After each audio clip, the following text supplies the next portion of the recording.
Push her in. 3 words. That's all it took. Elena already felt hands shove her spine forward. Her own husband's family. The people she'd cooked for. Cared for. Defended for 8 years, and then the black water of Lake Como swallowed her whole. She didn't drown. But the family who threw her in. They never imagined a stranger watching from across the lake would change everything. Before we go further, subscribe, hit follow, and comment the city you're watching from right now. I want to see how far this story travels. Let's begin. The invitation had arrived on cream-colored paper, Lucia Bellini's handwriting curling across it like she actually meant the words. Come home, Elena. Let's fix what's broken between us. Elena had read that line 11 times on the train from Milan. 11 times, hoping it was true. She should have known better. The Bellini estate sat on the edge of Lake Como like something out of a postcard, stone walls, iron gates. A dock that stretched out over water so still it looked like glass. Elena had walked through that gate as a bride 8 years ago, nervous and hopeful. She walked through it now as something else. Tired, wary, still hoping, against everything she'd learned. That hope wasn't stupid. Victor met her at the door. He didn't hug her. He didn't even really look at her. Victor, Elena said, setting down her bag. Is everything okay? Come inside, he said. My mother wants to talk. That should have been her first warning. Victor's voice had no warmth in it. None. Like he was reading lines someone else had written for him. Lucia was already seated at the long dining table when Elena walked in.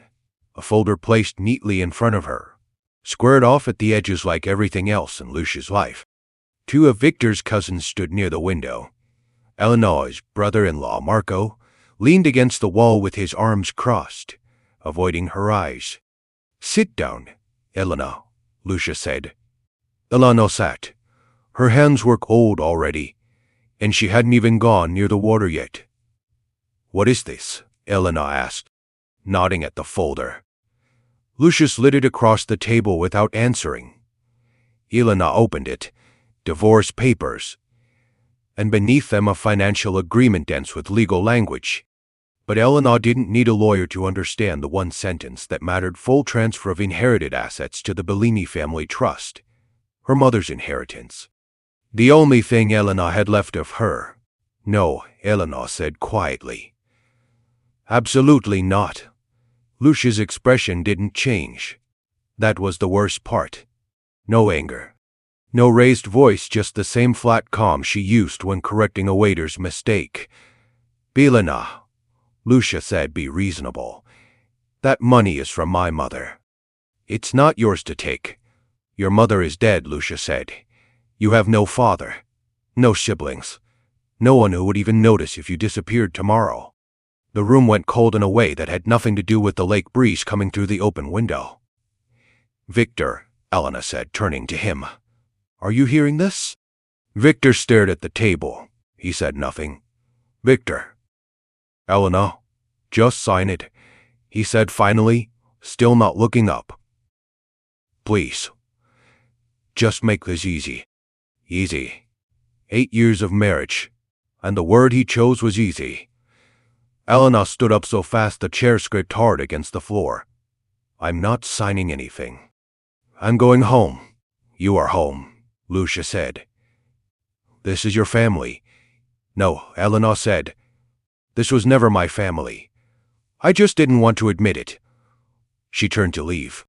Marco stepped away from the wall, blocking the doorway, not violently, just enough. Just enough that Elena's stomach dropped and her body understood something her mind hadn't caught up to yet. Let me go, she said. Nobody moved. Marco, let me go. Lucia stood, smoothing her skirt like she was preparing for something ordinary. Take her down to the dock, she said. Some air will help her think clearly. Lucia, I don't need air. I need to leave. Hands closed around her arms, not Victor's, Marco's, and one of the cousins. Elena twisted, tried to pull free, felt her heel catch on the stone floor. Victor, she screamed, say something, do something. Victor stood in the doorway of the dining room watching. His jaw was tight. His eyes were wet. But his feet didn't move. That silence told her everything the folder hadn't. They walked her out through the garden, past the roses Elena had planted herself 3 summers ago, out onto the dock that stretched over water so dark it looked bottomless. The autumn air was sharp, biting at her wet eyes, and somewhere behind her Elena could hear Lucia's heels clicking against the wooden planks. Unhurried, like a woman walking to church. "Please," Elena said, her voice breaking now. "Please, just let me leave. I won't tell anyone. I won't fight the divorce. Just let me go." "You should have signed the papers," Lucia said. "This isn't about the papers anymore, is it?" Elena whispered, and for the first time she understood. Really understood what was happening. Lucia held the folder in one hand. Victor stood at the edge of the garden, unmoving, tears streaming silently down his face, airs that did nothing. Changed nothing, saved no one. "Victor, please," Elena said, "one last time. You loved me once. I know you did." He opened his mouth. Nothing came out. And then Marco's voice, flattened, final, cutting through the cold air, pushed her in. Elena felt the shove against her spine before she even had time to scream. The dock disappeared beneath her feet. The world flipped sideways. And then the lake swallowed her whole, black, freezing. Silent, closing over her head like a door slamming shut. She kicked. Her lungs burned immediately, the cold so sharp it felt like fire. She clawed toward where she thought the surface was, but the water pulled at her coat. Her boots, dragging her down like hands made of ice. "Victor." She broke the surface for half a second, enough to gasp his name, enough to see him standing at the edge of the dock. Watching, still watching, doing nothing before the lake pulled her back under. Nobody moves. That was the last clear thought Elena had before the cold took her strength completely. Her arms stopped fighting. Her legs went heavy. The dark water closed around her like it had been waiting for her all along, and somewhere above the surface. Muffled and distant, she thought she heard someone, not Victor, not Lucia, shouting something across the water. She didn't have the strength left to wonder who. Matteo Romano had been standing at the edge of his own property on the opposite shore, phone in hand, half listening to a business call he no longer cared about. When the scream reached him across the water, it wasn't loud. Sound carried strangely over lakes, thin, sharp, easy to miss. But Matteo had spent 30 years listening for exactly this kind of sound. The kind that meant something was wrong. He dropped the phone. "Boss?" His driver called out, already moving toward him. "Someone's in the water," Matteo said, already pulling off his jacket. "Boss, wait, we don't know." Matteo didn't wait. He never did. Not when it mattered. He was in the lake before his driver finished the sentence, cutting through the cold water with the kind of controlled urgency that came from a man who had spent his whole life training his body not to hesitate. He found her 20 meters out, barely a shape beneath the surface. Dark hair drifting like smoke in the water. Not moving. Not fighting anymore. Matteo grabbed her, pulled her head above the surface, and swam hard for shore, his own lungs screaming, his arms burning with the effort of dragging dead weight through freezing water. By the time his driver and 2 others reached the shallows to help pull them both out, Ilana wasn't breathing. "Come on," Matteo muttered, tilting her head back, pressing his palms against her chest. "Come on, don't you dare," he counted. Pressed again. Water spilled from her lips, and then Elena's body convulsed, coughing violently, gasping, eyes flying open to a sky she hadn't expected to see again. "You're okay," Matteo said, his voice low, steady, nothing like the calm, flat cruelty she'd just left behind. "You're okay. I've got you." Elena's vision swam. Across the lake, tiny and distant, she could still make out shapes on the Bellini dock. Nobody had come after her. Nobody had jumped in. Nobody had even tried. Elena tried to speak. Her throat They pushed me." "I know," Matteo said. "I saw. Elena's eyes finally focused on the man kneeling over her, a stranger, soaked to the bone, his expression carrying none of the coldness she'd known for 8 years. Just something that looked impossibly like fury on her behalf. "Who are you?" she whispered. "Someone who isn't going to let them finish what they started," Matteo said. He looked past her, toward the Bellini estate across the water, his jaw tightening in a way that made his driver take an unconscious step back. Then he looked down at Elena again, his voice softening. "You're safe now," he said, "and whoever did this to you, they will answer for it." Elena didn't know this man. Didn't know his name, his face, anything about him. But lying there on the cold shore, soaked and shaking and alive when she shouldn't have been, she believed him. She didn't know yet that the man who'd just pulled her from the water was one of the most feared men in southern Europe. She didn't know that her husband was, at that very moment, already rehearsing the story he'd tell police about her unstable state of mind. She didn't know that the papers Lucia had tried to force her to sign were only the surface of something much darker, a plan that had been building for months, long before she'd ever received that cream-colored invitation.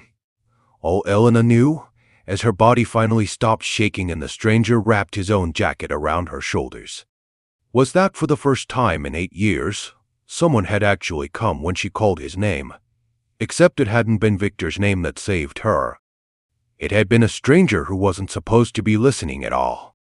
Elena's eyes opened to unfamiliar light. For a moment she didn't move, didn't breathe. Her body remembered cold water before her mind remembered anything else. And her hands shot out, gripping the sheets beneath her like she was still falling. "Easy," a voice said. "You're on land. You're safe." Matteo sat in a chair near the window, still in the same clothes from the lake, dried now, his eyes red from exhaustion. He hadn't left. "How long?" Eleanor asked. "How long was I?" 3 days, Matteo said. "You had a fever. My doctor was here the whole time." 3 days. Elena pressed her palms against her eyes, trying to make the number make sense, trying to remember anything past the moment the water closed over her head. "I need to go," she said, throwing the blanket back, swinging her legs off the bed too fast, the room tilting sideways. Matteo didn't stop her. He didn't move from the chair at all. "Go where?" he asked. The question landed harder than Elena expected. Go where? She didn't have an answer. Her apartment belonged to Victor's name on the lease. Her car was parked at the Bellini estate. Her phone, her wallet, her entire life, all of it sat inside a house where people had just tried to kill her. Home, she said anyway, because saying nothing felt worse. "Elena," Matteo said, and it was the first time he'd used her name. Soft. Careful. "Your husband already reported you missing." "Good. Then he can explain to the police what happened." "He didn't report an attack," Matteo said. "He reported a suicide." The word hit her like another wave of lake water, cold and sudden and impossible to breathe through. "That's not," Elena started, then stopped. "That's a lie." No. Then why would he say that?" Matteo reached for a folder on the table beside him, a different folder than Lucia's, but somehow just as heavy in Elena's chest the second she saw it. "Because it's easier to explain a grieving husband than a family who pushed his wife into a lake," Matteo said. "Read it yourself." Elena's hands shook as she opened the folder. A police report, dated the day after she'd nearly drowned. Victor's statement, typed and signed. "My wife has been emotionally unstable for months. She'd been struggling with anxiety. I fear she may have walked into the lake deliberately." "He's lying," Elena whispered. I don't have anxiety, I don't." "Keep reading," Matteo said quietly. "Lucia's statement was worse. We tried to stop her. We called out to her. By the time we reached the dock, she was already in the water." Elena's stomach turned. "They're saying I did this to myself." "Yes." "They're saying you weren't even there." "Yes." Elena's hands crumpled the edge of the paper without meaning to. "Marco pushed me." I felt his hands. I heard him say it. I know, Mateo said. Because I have proof they don't know exists. He slid a small device across the table, a phone screen already lit. A video paused my journey. Elena stared at it for a long moment before she found the courage to press play. It was the doc, her own back small and shaking in the frame. Marco's voice, tinny but unmistakable. Push her in, and then her body disappearing into black water while Victor stood at the edge of the garden. Not moving, not screaming, not doing anything at all. Elena's breath caught somewhere in her throat and refused to come out. Where did you get this? She whispered. My security cameras face the lake, Mateo said.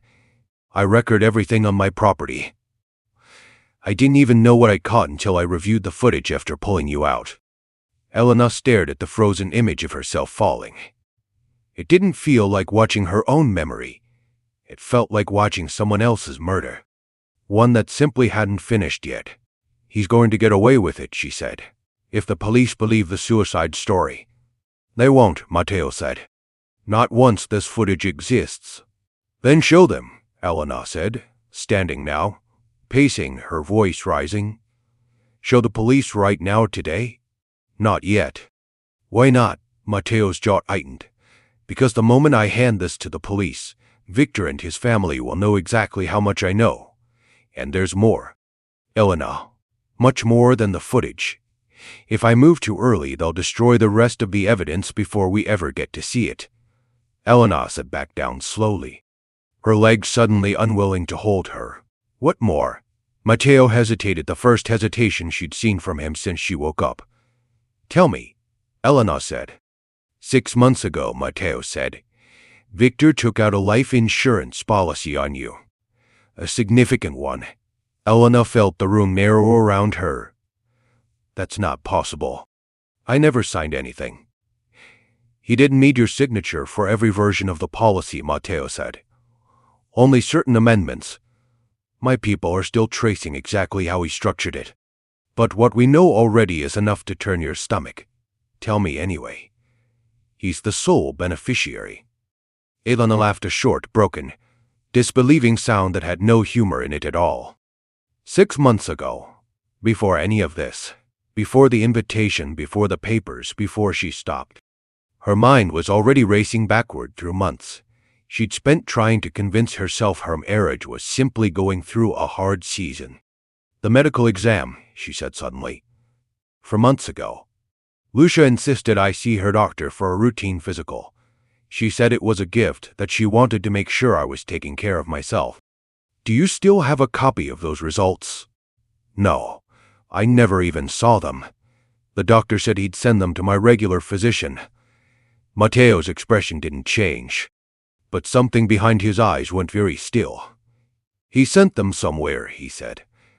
I intend to find out where. Elena pressed her hands against her face, trying to hold herself together, trying to keep the shaking in her hands from spreading to the rest of her body. Why, she said, muffled through her fingers. Why would Victor need money that badly? He has everything.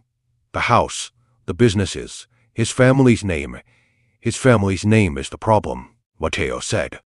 The Bellini shipping company has been hemorrhaging money for 3 years. Bad investments, bad loans, worse decisions. From what my people have found so far, the family is drowning in debt no one outside their lawyers and bankers knows about. Publicly, they're still the same wealthy family everyone envies. Privately, they're weeks from losing everything. So they needed my mother's inheritance, Elena said slowly, the pieces sliding into place like something cold settling in her stomach. And when that wasn't going to be enough, they needed the insurance money too, Mateo finished. And a dead wife doesn't ask questions about where either one goes. Elena sat in silence for a long moment, staring at nothing, feeling something shift inside her chest that she didn't have a word for yet. It wasn't grief, exactly.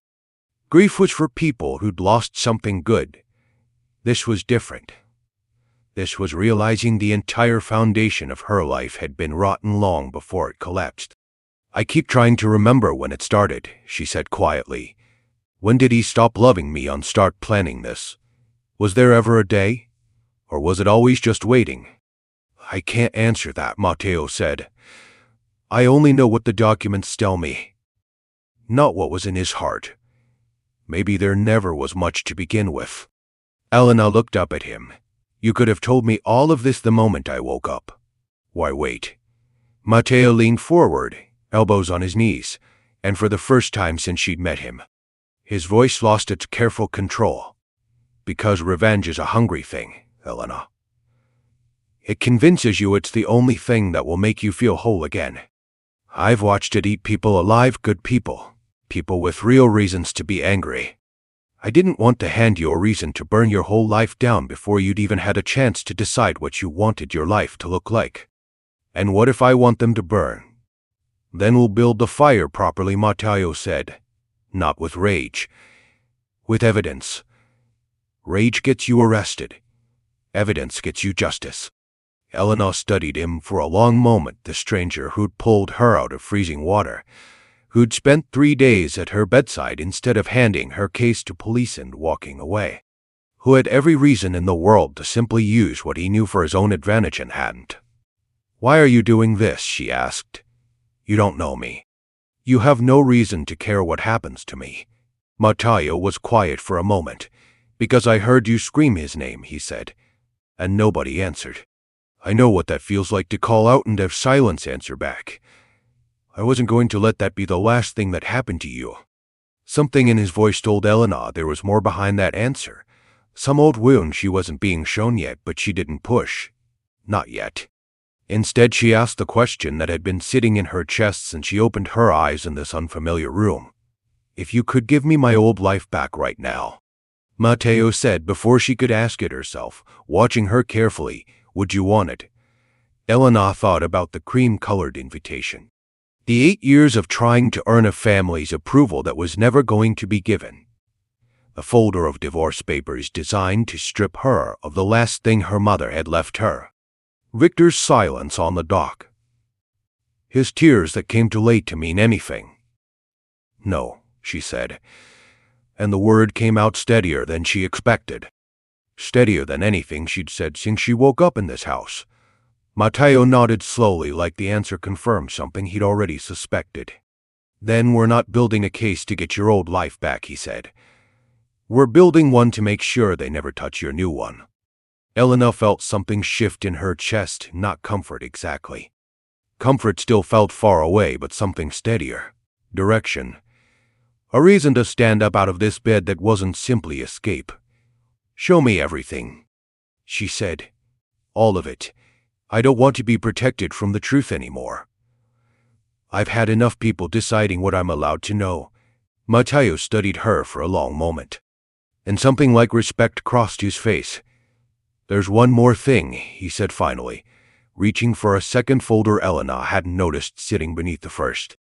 My people finished tracing the insurance claim filing an hour ago. And? Victor filed it 2 days before you woke up, Matteo said. Before anyone, including the police, had confirmed whether you were alive or dead. Elena stared at him, waiting for the rest of the sentence. Waiting for some explanation that would make it less monstrous than it sounded. It never came. He didn't wait to find out if I survived, she said slowly. He filed a claim on my death before he even knew it was true. Yes, Matteo said quietly.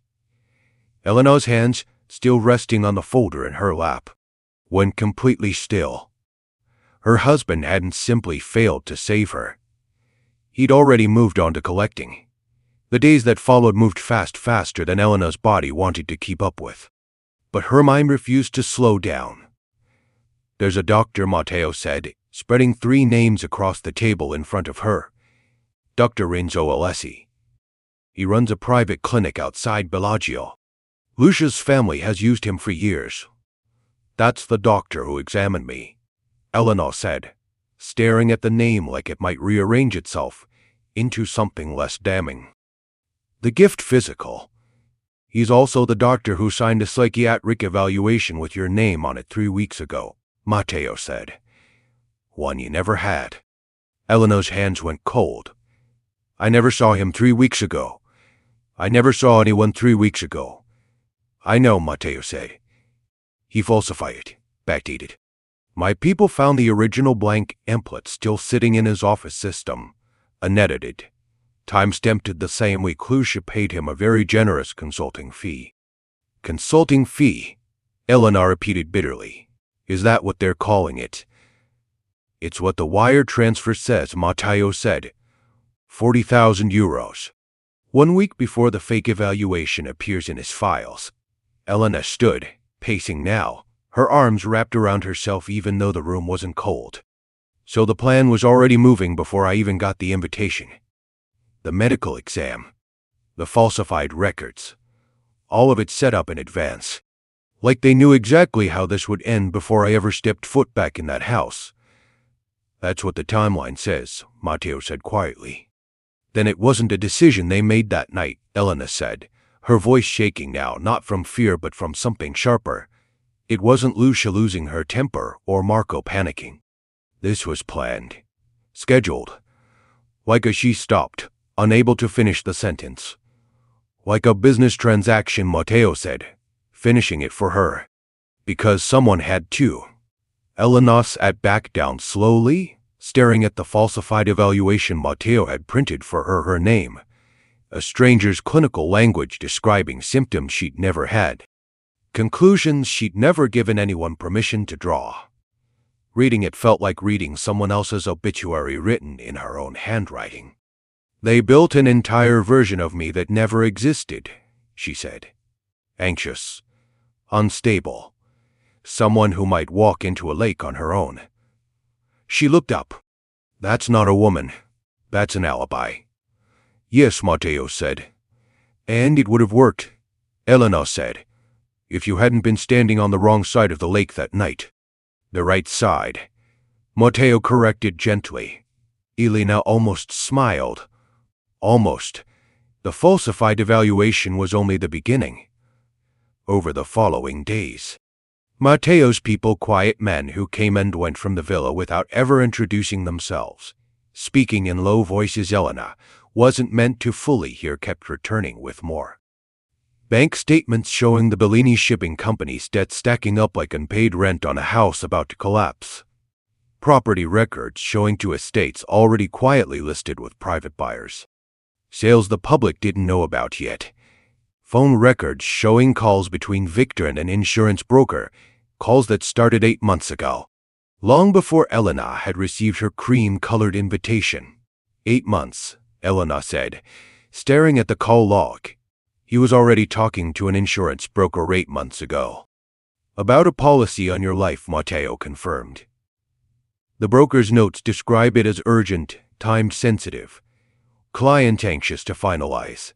Anxious. Elena repeated. He was anxious to plan my death, but he couldn't manage 5 minutes of anxiety about actually saving me. Matteo didn't answer that. There wasn't an answer that would help. What was the amount? Elena asked. The policy. Matteo hesitated, and that hesitation told her it was worse than she'd braced for.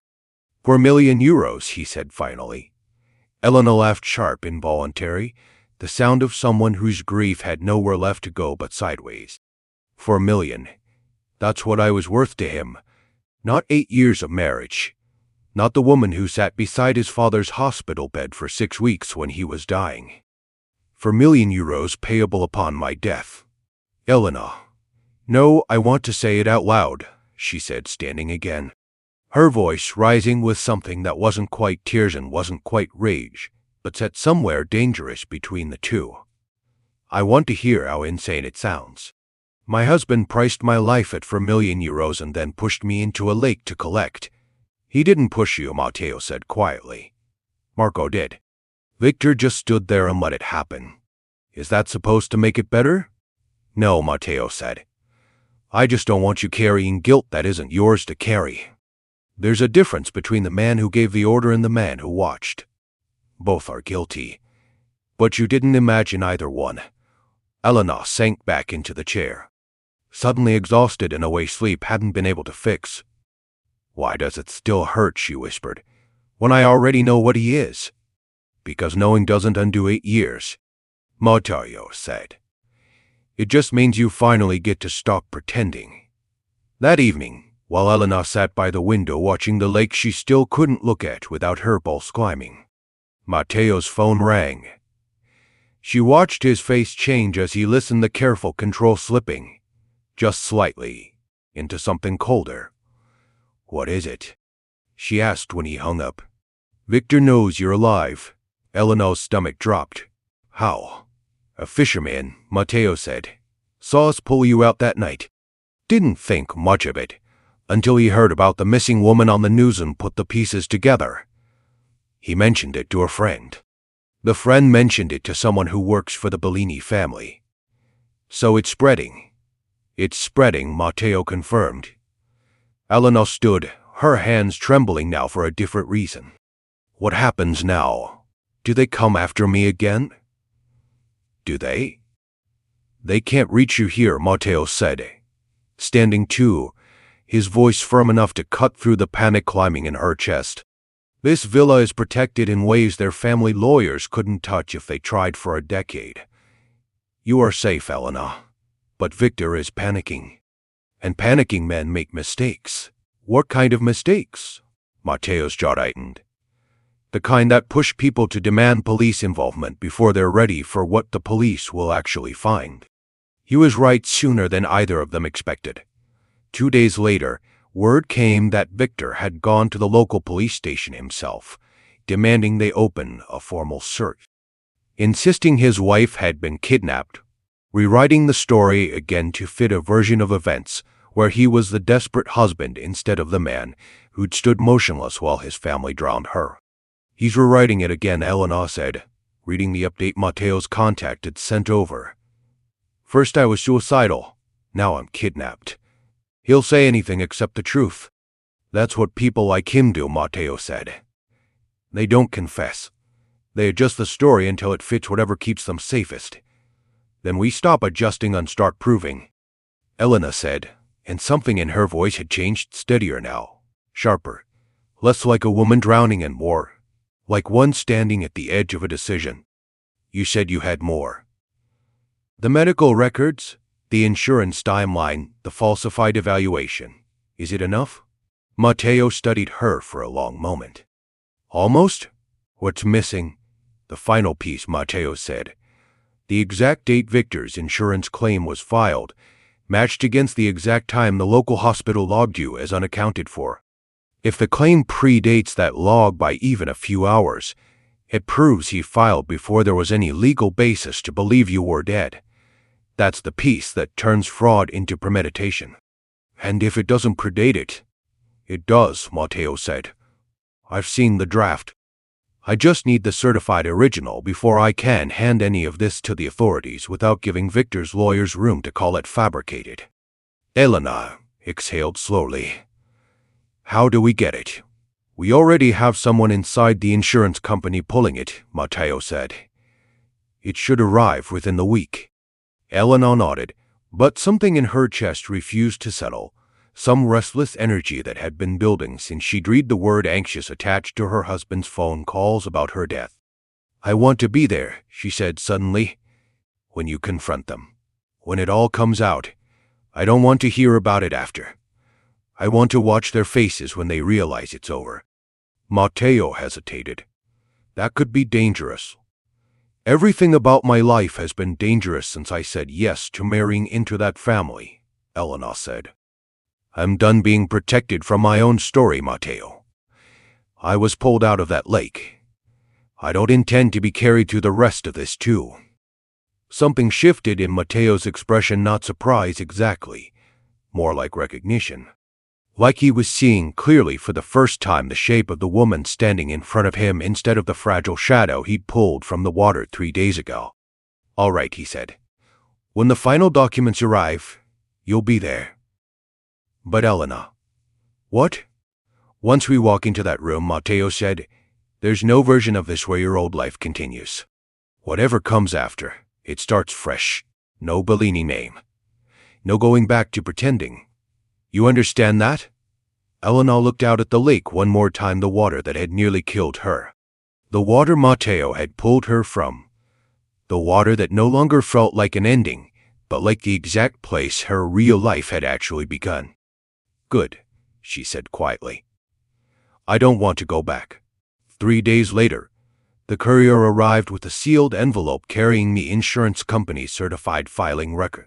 Mateo opened it at the table where Elena sat waiting, her whole body tense, her fingers laced together so tightly her knuckles had gone white. He read the timestamp once, then again, slower, like he needed to be certain his eyes weren't lying to him. Elena, he said, and something in his voice made her stand up immediately. What? What does it say? Mateo turned the paper toward her, his finger resting beneath a single line of print.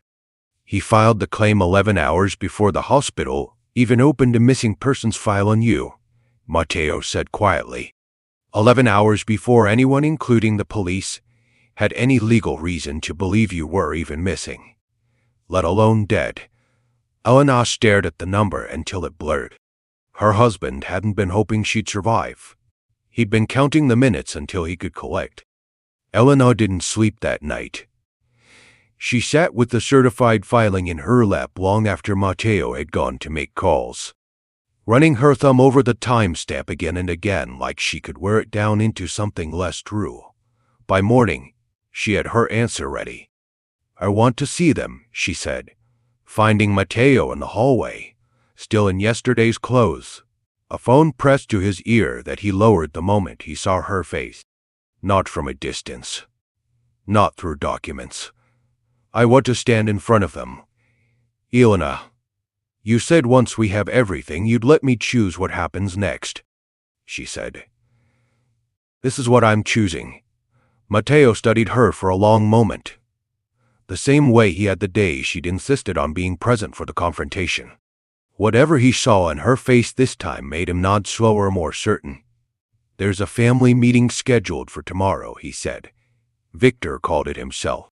Emergency session with the lawyers, trying to get ahead of the rumors before they become a police investigation. How do you know that? Because I have someone in that house too. Mateo said simply. I've had someone in that house since the night I pulled you out of the water.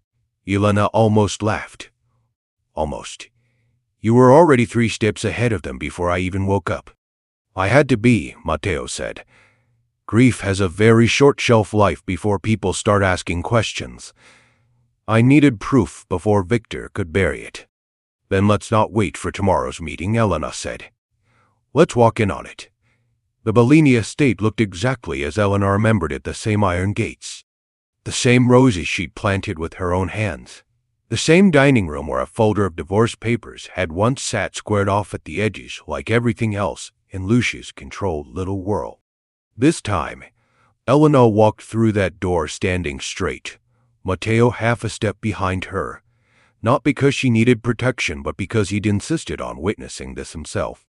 The room went silent the moment she appeared. Lucia's teacup froze halfway to her lips. Marco, seated near the window, knocked his chair back standing so fast it clattered against the floor. And Victor went the color of old paper, his mouth opening and closing without a single sound coming out. Elena, he finally managed. You're alive. Disappointed? Elena asked, and her voice didn't shake at all. Of course not. Victor started, then stopped, glancing at his mother like he needed permission to finish the sentence. Lucia gave him none. How? Lucia said instead, her composure cracking for the first time Elena had ever witnessed. How did you survive that water? We searched. You searched? Elena repeated. That's interesting. Because the police report you filed says you tried to save me, not that you searched afterward. Which is it, Lucia? Did you try to pull me out, or did you simply stand there and watch until I disappeared under the water? Lucia's mouth opened, but nothing useful came out. Mateo stepped forward then, setting a folder on the table, the same table where Elena had once been handed divorce papers designed to strip her of everything her mother had left her. Perhaps I can help refresh everyone's memory, Mateo said, his voice calm in a way that somehow felt more dangerous than shouting would have.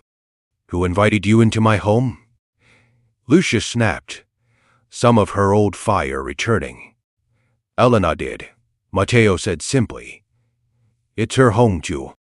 Or did that stop being true the moment you decided her inheritance was worth more than her life? Victor flinched like he'd been struck. Mateo opened the folder and began laying documents across the table, one by one, deliberate, unhurried, each one landing like a verdict.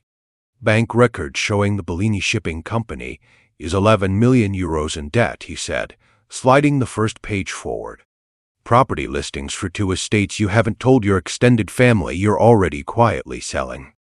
Phone records showing Victor's calls to an insurance broker beginning 8 months ago, 8 months before Elena ever received her invitation to come repair the relationship. This is fabricated, Lucia said, but her voice had lost its certainty. Is it? Mateo said, sliding the next document forward. Because this one isn't. This is Drive, Alessi's clinic system, showing a blank psychiatric evaluation template, edited and backdated 3 weeks ago. The same week you wired him 40,000 euros described in your own accounts as a consulting fee. Lucia's face went white. You falsified medical records, Elena said, stepping closer to the table now, her voice steady even as her hands trembled at her sides. You built a version of me that never existed. Anxious, unstable, a woman who might walk into a lake on her own. You built my alibi for my own murder, Lucia, and you did it months in advance. That's not Lucia started. Then explain the 40,000 euros, Elena said. Explain the blank template. Explain any of it. Silence. Mateo slid the final document forward. And this time even his careful calm carried an edge. And this, he said, is the certified insurance filing record. Victor's claim, submitted at 6:42 a.m. in the morning. The hospital's missing persons file, opened at 5:14 a.m. that afternoon. 11 hours apart, Victor. 11 hours before there was any official record you could have relied on to believe your wife was even missing, let alone dead. Victor's face crumbled. I panicked. I didn't know what else to. You filed a €4 million insurance claim before you knew whether I was alive, Elena said, and for the first time her voice broke. Not from grief, but from the sheer disbelief of saying it out loud in the room where it had all been decided. Say that back to me, Victor. Say it and tell me it sounds like panic. Victor said nothing. There was nothing to say. Marco, still standing near the overturned chair, finally spoke, his voice small. I didn't want to. I want that on record. I didn't want to push her. Victor told me to. Marco, Lucia snapped.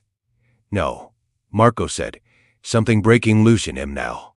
Some dam of guilt he'd apparently been holding since that night. No, I'm done covering for this family.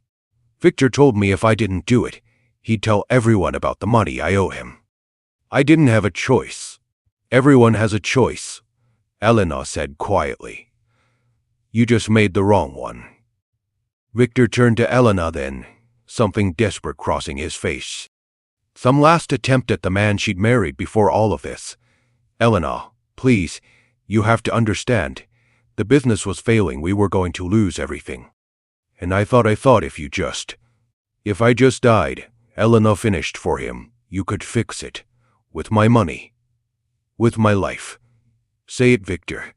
Stop hiding behind half sentences.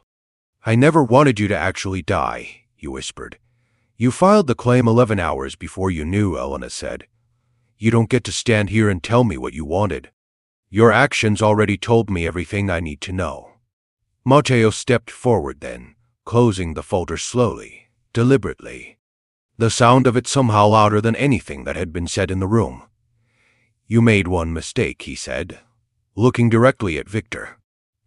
Victor's voice came out barely above a whisper. What mistake? You assumed she had nobody, Mateo said. No family. No protection. No one who would notice or care. She disappeared. You built your entire plan on the belief that Elena Moretti was alone in this world. He let the silence stretch, let it sit heavy over the table full of falsified documents, unquiet confessions. You are wrong, Mateo said. Lucia's composure finally shattered completely. You have no right to interfere in this family's affairs. Whatever you think you are. Whoever you think you are. I know exactly who I am, Matteo said, his voice dropping into something colder, something that made even Lucia stop talking mid-sentence. And I know exactly what this evidence does to your family's name the moment it reaches the right desk at the prosecutor's office. Attempted murder, insurance fraud, falsification of medical records, financial conspiracy. Every piece connects, and every piece has your fingerprints on it. You wouldn't, Lucia said, though the certainty had drained completely from her voice. Matteo didn't answer her. Instead, he turned to Elena, extending the folder toward her instead of keeping it in his own hands. This is yours, he said quietly. Not mine. I can finish this for you right now, if that's what you want. One phone call, and everything in this room becomes public within the hour. But I told you from the beginning I won't decide your future for you.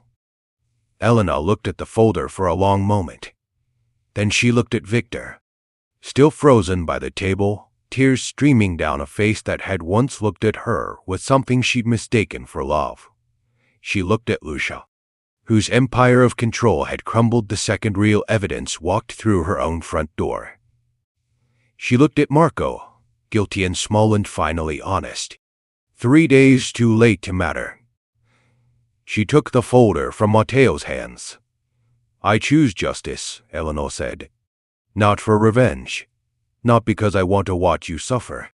But because somewhere out there, some other woman is sitting at a table like this one, about to sign papers she doesn't understand, trusting people who've already decided she's worth more dead than alive. I'm not doing this for me anymore. She looked directly at Victor one final time. I'm doing it so she doesn't end up in the lake too. And with the folder held tight against her chest, Elena Moretti turned and walked out of the house that had once tried to convince her she belonged nowhere else, leaving behind the family that had priced her life at €4,000,000, and the silence that had let it almost happen. The prosecutor's office called Elena 3 days after Matteo handed over the folder. They're opening a full investigation. The voice on the phone said, attempted murder, insurance fraud, falsification of medical records. We'll need you to give a formal statement. Elena sat with the phone pressed to her ear for a long moment after the call ended, staring at nothing, waiting to feel something like triumph. It didn't come. Not yet. They're moving forward, she told Matteo, who'd been standing in the doorway, watching her face for the verdict before she'd even spoken it aloud. How do you feel? Numb, Elena admitted. I thought I'd feel relief. You will, Matteo said. Justice doesn't arrive all at once. It comes in pieces. The same way the damage did. He was right. It took weeks-long, exhausting weeks of statements, evidence hearings. Reporters camped outside the courthouse hungry for a story about a mafia boss and a drowned wife who wasn't actually dead. Elena sat through every hour of it. Her spine straighter each time, her voice steadier every time she had to repeat the worst night of her life to another official with a legal patent careful eyes.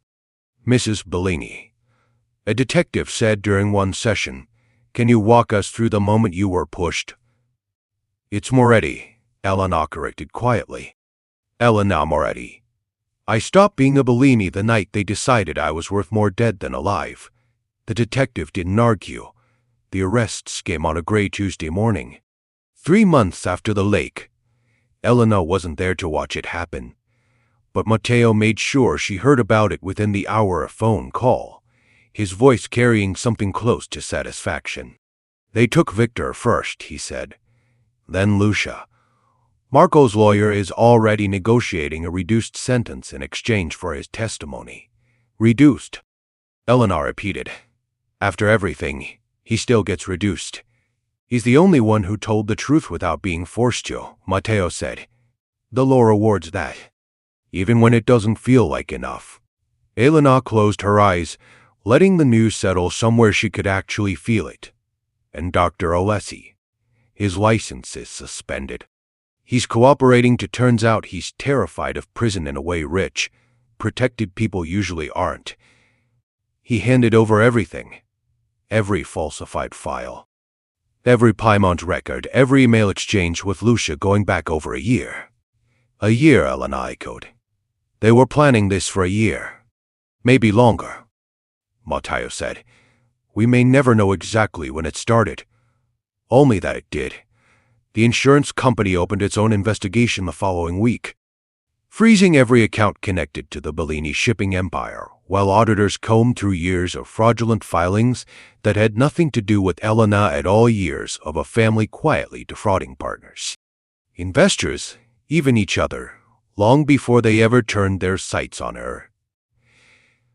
They were rotten long before I married in, Elena said, reading the headlines with something that felt almost like exhaustion. I just didn't know Rock could wear such nice clothes. The trial date was set for late spring. Elena spent the month leading up to it rebuilding pieces of herself. She hadn't realized had gone missing, sleeping without waking at 3 and gasping for air, eating meals without checking who might be watching, walking near water without her chest tightening. It was Matteo who suggested, almost carefully, almost like he expected her to say no, that she come see something before the trial began. He drove her to a small stretch of lakefront 20 minutes from his villa, an old restaurant. Shuttered for years, its windows dusty, its sign faded past readability, but its bones still solid beneath the neglect. What is this? Elena asked, stepping out of the car. It's for sale, Matteo said. Has been for 3 years. Nobody wants a building this far from the tourist docks. Why show me? Because your inheritance is finally clear, he said. The court released it last week, untouched, waiting for you to decide what to do with it. I thought you might want to see this before you decided.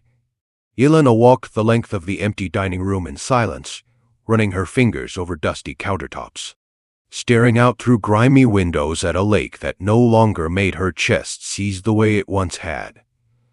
I could build something here, she said quietly, almost to herself. What kind of something? Elena turned to face him, something clarifying in her expression that hadn't been there since the night he pulled her from the water. A place for women who wake up one day and realize the people who were supposed to protect them were never really on their side. A place with work, and a room to sleep in, and no one asking them to sign anything they don't understand. Matteo smiled, the first full smile Elena had seen from him in the months since they'd met. That sounds like a good use of €4,000,000 worth of spite. Elena laughed, actually laughed, the sound surprising her almost as much as it surprised him.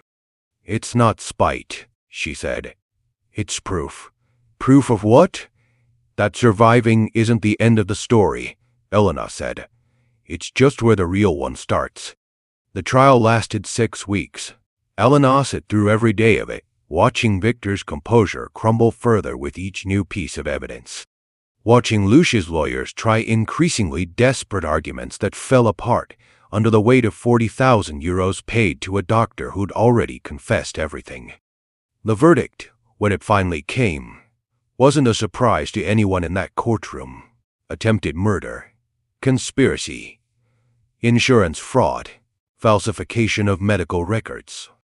The judge read each charge slowly, deliberately, and with every word Elena felt something in her chest loosen that had been clenched tight since the moment her heel had caught on that dock. Victor was sentenced to 18 years. Lucia, 22. Marco, reduced for his cooperation, would serve 4. Outside the courthouse, reporters pressed close, shouting questions Elena had spent weeks preparing herself to ignore. She didn't answer most of them. But when one reporter asked if she had anything to say to her former husband, Elena stopped. Just one thing, she said, and the cameras went quiet to catch it. He told the court he was under pressure, that his family pushed him into this. But I was there in that house for 8 years. Nobody ever pushed him toward decency. He simply never chose it. She didn't wait for a follow-up question. She walked away, and Matteo fell into step beside her, saying nothing, needing to say nothing. 1 year later, Elena stood on the same stretch of lakefront where Mateo had first shown her a dusty, forgotten building. The building didn't look forgotten anymore. Warm light spilled from its windows into the evening. Inside, the sound of laughter and clinking plates carried out toward the water, a restaurant full of customers, staffed almost entirely by women who'd walked through its doors with nothing and found, for the first time in years, somewhere that didn't ask them to be smaller in exchange for safety. Elena watched from the dock outside, the same kind of dock that had once tried to end her life, though this one held nothing but calm water and the sound of her own steady breathing. "You look happy," Mateo said, coming to stand beside her, hands in his pockets, watching the same water she was. "I think I am," Elena said. "For the first time, I actually think I am. Any regrets?" he asked. "About that night? About meeting me?" Elena considered the question seriously, the way she considered most things, now carefully, without letting anyone rush her into an answer she didn't fully believe. "You saved my life that morning," she said finally, looking out at the water that no longer frightened her. Then she turned to him, something steady and certain in her expression.